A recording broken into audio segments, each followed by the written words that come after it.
దేశ విదేశాల్లో ఉన్న భారతీయులందరికీ నా హృదయపూర్వక నమస్కారాలు తెలియజేస్తున్నాను.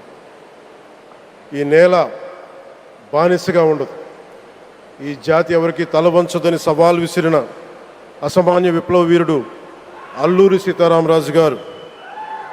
ఆయన పేరు మన ఎయిర్పోర్ట్కి పెట్టడం చాలా చాలా స్ఫూర్తిదాయకం. As we dedicate this airport to the people, one thought comes to my mind. Alluri స్ఫూర్తి రెక్కలపై ప్రపంచాన్ని చేరే Andhra Pradesh. Rooted in Alluri's ideals and driven by the aspirations of our people, Andhra Pradesh is ready to soar to greater heights. ఈరోజు మన గౌరవ ప్రధానమంత్రి శ్రీ నరేంద్ర మోదీ గారి చేతుల మీదుగా అల్లూరి సీతారామరాజు అంతర్జాతీయ విమానాశ్రయానికి జాతికి దీనిని అంకితం చేయటం ఆంధ్రప్రదేశ్ అభివృద్ధి ప్రస్థానంలో ఒక నూతన అధ్యాయానికి నాంది పలుకుతుంది. మోదీ గారి నాయకత్వంలో ఈరోజు 17,435 కోట్ల విలువైన అభివృద్ధి కార్యక్రమాలు ప్రజలకి అంకితం కావడం, అలాగే national highway projects, energy infrastructure ప్రాజెక్టులో ప్రారంభోత్సవాలు, శంకుస్థాపనలు జరగడం మన రాష్ట్ర అభివృద్ధిలో చాలా కీలకమైన ఘట్టం. ఈ ప్రాజెక్ట్స్ కనెక్టివిటీని బలోపేతం చేయడం కాదు, ఎనర్జీ సెక్యూరిటీని పెంచి ఇండస్ట్రియల్ గ్రోత్స్కి మరింత వేగాన్ని అందించి యువతకి ఉపాధి అవకాశాలు మెరుగుపరిచి ఆంధ్రప్రదేశ్ని మరింత వేగంగా అభివృద్ధి పదంలో ముందుకు నడిపిస్తాయి. ఒక దేశం కేవలం ప్రకటనలతో అభివృద్ధి చెందదు, ప్రజల కలల సాకారం అయ్యే మౌలిక సదుపాయాలతో అభివృద్ధి చెందుతుంది. So honourable Modiji, your vision of Viksit Bharat and Atmanirbhar Bharat is transforming the nation across every sector, from highways to railways, from ports to airports, from digital infrastructure to defense, manufacturing and renewable energy.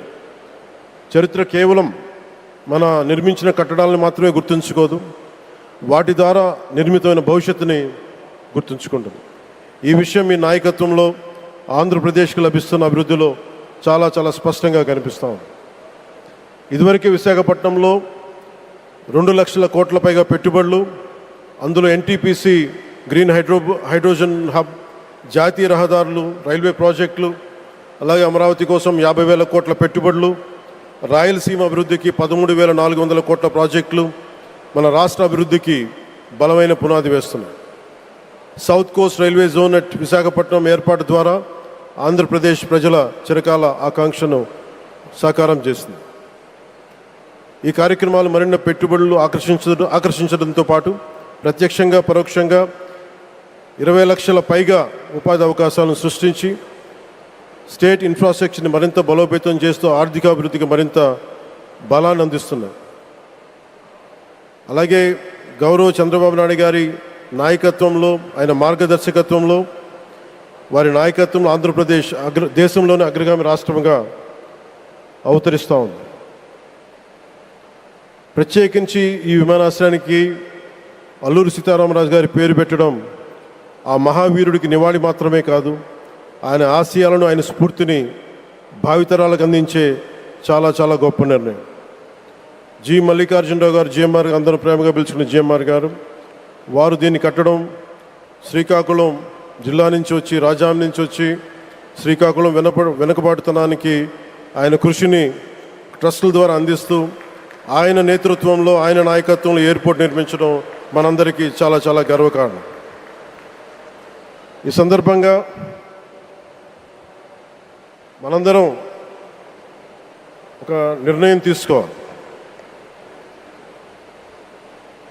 పండ్లున్న చెట్టుకే రాళ్ళు వేస్తారంటారు. కష్టపడే కుటుంబ సభ్యుడు, తండ్రి కావచ్చు, పెద్ద కొడుకు కావచ్చు, అందరూ అతని మీద పడతారు. నువ్వు ఎక్కువ కష్టపడు, ఎక్కువ తిట్లు తింటావు. అలాంటిది మనం ఎలాంటి పరిస్థితుల నుంచి వచ్చాం? భారతదేశం ఒక పరిస్థితిలో బంగారాన్ని కూడా తాకట్టు పెట్టుకునే పరిస్థితి వచ్చింది. అలాంటి పరిస్థితుల నుంచి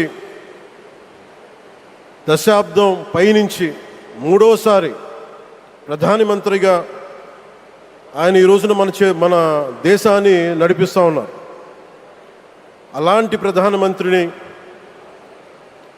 చాలామంది ఆయన మీద మాట్లాడుతూ ఉంటే, ఆయన్ని అనకూడని మాట్లాడుతూ ఉంటే నా గుండె కదిలించేసింది, నా కన్నీళ్ళు వచ్చినాయి, బాధ వచ్చింది. దేశం కోసం కష్టపడే వారికి ఇవా చివరికి మనం ఇచ్చేదే. కొత్త తరానికి ఏం తెలుసు ఆయన పడ్డ కష్టం? ఒక్క రోజు కూడా సెలవు తీసుకోలేదు మన ప్రధానమంత్రి గారు. ఈరోజు పెట్టుబడులు వస్తున్నాయి మనకి, ఒక్కరోజు కూడా సెలవు తీసుకోలేదు. శత్రు దేశాలు, మన అభివృద్ధికి ఈర్ష్యపడే పశ్చిమ దేశాలు, వీటన్నిటినీ తట్టుకొని ఒకవైపు విదేశాల్లో ఉండే శత్రువులతో పోరాడాలి, దేశాన్ని అభివృద్ధి పదంలో తీసుకెళ్దామంటే అంతర్గత శత్రువులతో పోరాడాలి. అలాంటి వ్యక్తికి మనం ఇవ్వగలిగేది కేవలం మేమున్నాం మీ వెంట, మీ మీద మాట పడితే అది మా మీద పడ్డట్టే, అదే మన వారికి ఇవ్వాల్సింది. నిజంగా ఆయన జంతర్ మంతర్లు అన్ని మాట్లాడుతూ ఉంటే నేను ఈ రోజున ప్రధానమంత్రి గారికి ఒకటే ఇస్తున్నాను, మిమ్మల్ని కొట్టే నాయకుడు లేడు ఈ భారతదేశంలో, రాబోడు. కానీ మీరు పడ్డ శ్రమ, మీరు పడ్డ కష్టం ఎవరు తీసుకోలేరు. ఎన్ని బాధలు పడ్డా, ఎన్ని దెబ్బలు తిన్నా ఈరోజు మనం గర్వంగా చెప్పుకుంటున్నాం. మన ఉత్తరాంధ్రకి ఎయిర్పోర్ట్లు వచ్చినాయి, ఇన్ని లక్షల పెట్టుబడులు వచ్చింది ఆంధ్రప్రదేశ్కి. కానీ ఇవన్నీ తట్టుకొని చెయ్యాలి అంటే 144 కోట్ల తాలూకు ప్రజల ఆకాంక్షల్ని ఎంతోమంది వెనక్కి లాగుతున్నా, ఒకళ్ళు ముందుకు తీసుకెళ్లాలంటే ఎంతమంది తిడుతున్నా విమర్శిస్తున్నా తీసుకెళ్తున్నారంటే ఒకే ఒక్క నాయకుడు ప్రధానమంత్రి శ్రీ నరేంద్ర మోదీ గారు. నేను ఎందుకు తపన పడ్డాను, నేను అలయన్స్ కోసం ఎందుకు తపన పడ్డాను, మీ నాయకత్వం మాకు కావాలి ఎందుకు తపన పడ్డానంటే, ఈరోజు ఎయిర్పోర్ట్ ఆపేశారు. ఒక చిన్నపాటి ఎర్ర బస్సు కూడా రాని చోట ఎయిర్పోర్ట్ అవసరం లేదన్న వ్యక్తులకి సమాధానం ఇదే. ఇన్ని వేల మందికి ఇన్ని వేల కోట్ల పెట్టుబడి వచ్చింది అంటే ఆశీస్సులు కావాలంటే, దేశం కోసం నిలబడే నాయకుడికి మన అండగా ఉంటే ఏం జరుగుద్ది అంటానికే ఈ భోగాపురం ఎయిర్పోర్ట్ ఈరోజు ప్రారంభోత్సవం నిలువెత్తు నిదర్శనం. ముఖ్యంగా 25 సంవత్సరాలు లోబడి ఉన్న పిల్లలున్న ప్రతి ఒక్కరికి కూడా నేను ఈ సందర్భంగా తెలియజేస్తున్నాను, పిల్లల్ని సరైన దారిలో పెట్టడం, సరైన సంస్కారాలు నేర్పించడం చాలా చాలా అవసరం. ఈరోజు పొద్దున్నే ప్రధానమంత్రి గారి స్టేట్మెంట్ చూశాను. ఆయన తిట్టిన, ఎన్ని దూషించారో వారిని కూడా పెద్ద మనసుతోటి క్షమించారు ఆయన. అలాంటి ప్రధానమంత్రి గారికి మీ పాదాలకు నేను నమస్కారం తెలియజేస్తున్నాను. నిజంగా మీ ఉన్నతి, మీ ఔన్నత్యం ఈరోజు చాలా చాలా స్ఫూర్తిదాయకం.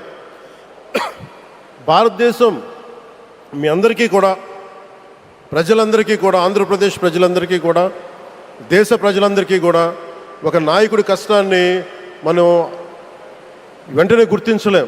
ఆయన ఎంత తపన పడుతున్నారు. ఒక కుటుంబాన్ని నడపడం ఎంత కష్టపడుతున్నాం, 140 కోట్ల మంది ప్రజలు నడపడం ఎంత ఆషామాషి వ్యవహారం కాదు. ముందుకు తీసుకెళ్లే నాయకుడికి తెలుస్తుంది. అలాంటి వ్యక్తికి మనం ఏమి ఇవ్వగలం? దేశాన్ని నడిపించడం అంటే రామకార్యం లాంటిది. హనుమంతుడు లంకకు లంఘించినప్పుడు అనేక అవాంతరాలు వచ్చినాయి, అనేక అడ్డంకులు వచ్చినాయి. రామకార్యం చాలా గొప్పది. అలాగే ఈరోజు ప్రధానమంత్రి గారు దేశాన్ని ముందుకు నడిపించేది బృహత్కార్యం, చాలా మహాకార్యం అది. అలాంటి వ్యక్తికి మనం ఇవ్వగలిగేది, హనుమంతుడికి మనం ఏమి ఇవ్వగలం? నువ్వెంత గొప్పగా లంఘించావు, ఎంత కష్టపడ్డావు. ఏ దేవతకైనా ఇవ్వాల్సిన స్తుతే. వాళ్ళు మన నుంచి ఏమి కోరుకోరు. ఒక తల్లిదండ్రులకి మనం ఏం కోరుకోరు, అమ్మ నువ్వు మా కోసం కష్టపడ్డావు, నాన్న నువ్వు మా కోసం కష్టపడ్డావు అని.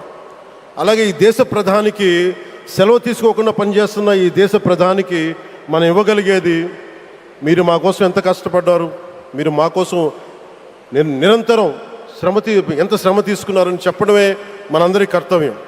అలాంటి గౌరవ ప్రధానమంత్రి గారికి మనస్ఫూర్తిగా మీరు అనుకున్నంత కాలం అధికారం మీరు వద్దంటే వదలాలి, కానీ అధికారం మీ చేతుల్లోనే ఉంటుంది. దానికి మేమందరం